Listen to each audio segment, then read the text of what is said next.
Alicia again. Today we are starting our travels around the world in international foods by traveling to Canada. And what's better than any other ingredient in Canada to appreciate than maple syrup? So we're going to be making some pancakes to enjoy with some maple syrup today. So we're going to start off with that, with our egg whites. Now we are using the yolks and the whites of our eggs, but we're using them separately in different parts of the recipe. So first thing we need to do is we need to separate our eggs. So as you can see here, I have 3 bowls. Now this is my personal way of how I like to separate eggs, but if you have your own way you want to do it, that's fine as well. I have an egg separator here. Okay, you can see it has little openings along the side, so that the yolk is going to fall into this portion, and then the sides, the whites are going to fall down the sides. Let's say you don't have an egg separator. You could go back and forth between the eggshells. You could use a slotted spoon. You could crack it into your hand and let the whites fall through your fingers. Or you could use a water bottle, an empty, clean water bottle. Put that over the yolk, and then you kind of suck it up, and it's going to go into the water bottle, okay? But like I said, I'm going to be using my egg separator today. Now, when it comes to us beating egg whites in any part of our recipe, we want to be careful that we're not getting any fat into our mixture. So that's why we want to start with a clean mixing bowl, clean attachments for our mixture, all that. And it's super, super important that when we're cracking our eggs, we're separating our eggs, that we're not getting any of the yolk into the white, okay? With eggs, all of the fat in eggs is in the yolk. And that is any fat prevents our whites from beating into that really nice foam. So we really, really want to prevent any of that yolk getting into the white. So that's why I like to do the 3 bowls here. So this bowl, I have my egg separator in. I don't have anything in there yet. I've already done one, so we can see that this bowl I have my yolk in here, and then this bowl I have my whites. So by doing this, each time I crack my new egg, I have an empty bowl.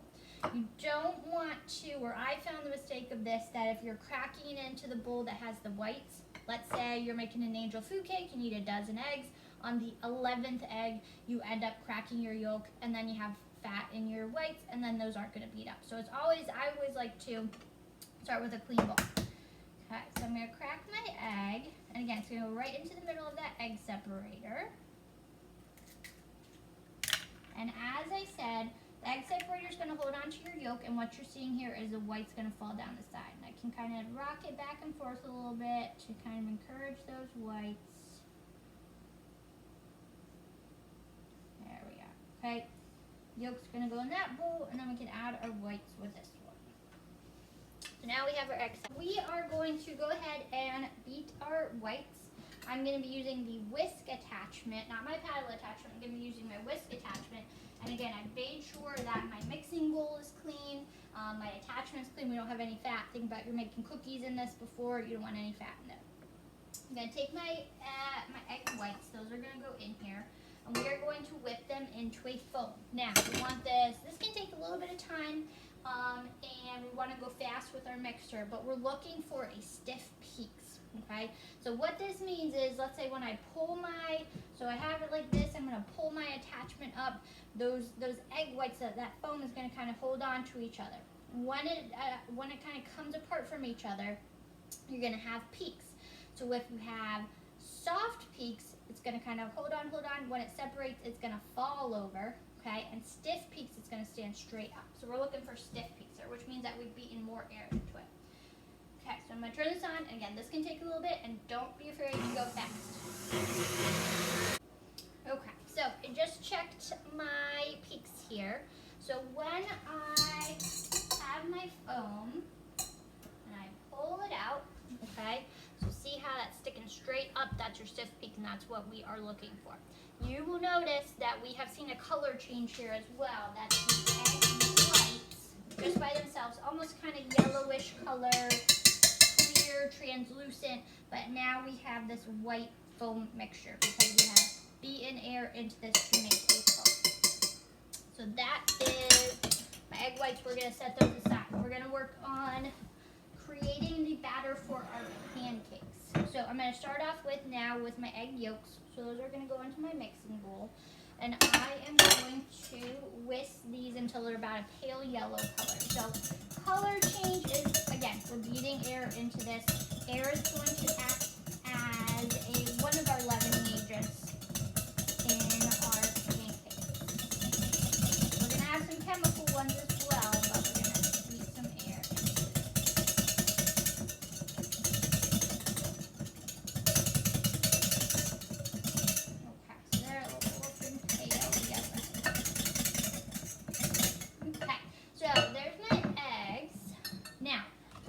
buttermilk.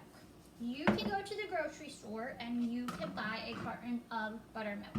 I typically don't buy it myself because I don't have a lot of uses for it, just at home. So what you can do is you can make buttermilk at home.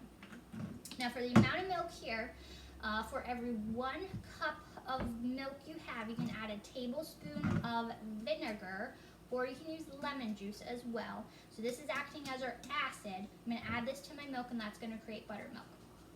So essentially what buttermilk traditionally was, or is, when we make butter, you end up with butter, and then you end up with buttermilk, which is the kind of byproduct of making butter. So it has some acidic properties to it, which is going to react with our leavening agent that we're going to use. But again, I don't keep buttermilk at home, so you can make it yourself. I just added my vinegar to this. I'm going to use lemon juice as well if you want, and I'm just going to give this a nice little stir. And it's not going to taste vinegary if you're using lemon juice. It's not going to taste lemon. You're not even really going to know the difference. So I'm going to take my yolks here, and I'm going to add my buttermilk to my yolks. I'm going to beat that in. And then we're going to add one of our leavening agents to this. Now we're going to add, we have baking powder and baking soda in this recipe. So there's 2 more leavening agents we're having. But we're going to add baking soda directly to here. If we know anything about baking soda, we know that baking soda needs an acid to react. Baking powder already contains an acid, so all it needs to react is some type of liquid. In the case of baking soda, we need an acid. In our case, it's going to be buttermilk. It could be chocolate. It could be vinegar. It could be lemon juice just on its own. Brown sugar can act as a acid as well. So we're going to add that right to that, and that's going to start. We're going to start seeing our reaction going here, because the acid and the baking soda are going to interact. Now I'm going to add my dry ingredients. So in here I have flour, I have sugar, I have salt, and I have baking powder.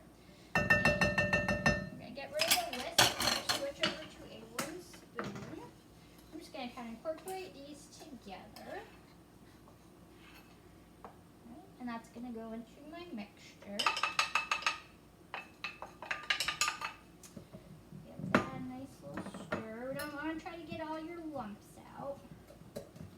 And once you add your dry ingredients, you're really going to start seeing this mixture turn into more of your batter. So we're adding our flour there. Okay, set that aside. One of our last ingredients we're going to add is your melted butter, 1 tablespoon of melted butter. I melted this in the microwave, put a paper towel over it, especially if you put it in there and then you walk away, it can pop and get all over the place. So 1 tablespoon of melted butter. Mix that. Now we are going to add your egg whites. So for this, I'm going to switch over to my rubber scraper. And I am gently going to fold the egg whites in. So we spent all that time separating those eggs, whipping those egg whites. You don't want to add your egg whites to your batter and then just use a 1 spoon and just mix and mix and mix. You're going to beat out all those air bubbles that you incorporated. So we're going to use a wooden spoon and we're going to fold. Now what I mean by fold is that we go down and then we kind of do this circular motion. Okay, it's very gentle on your air bubbles that you have created, because again, we want to keep those in place, because those are going to give us really nice fluffy pancakes.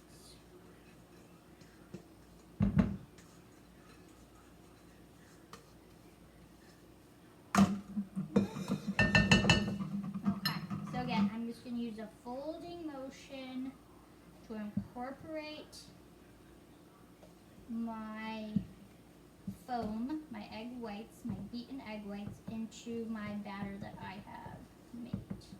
We want to mix until we don't see any kind of white pockets of your egg whites. Okay, that looks about good. So that is all of my ingredients in here. So these are ready to cook.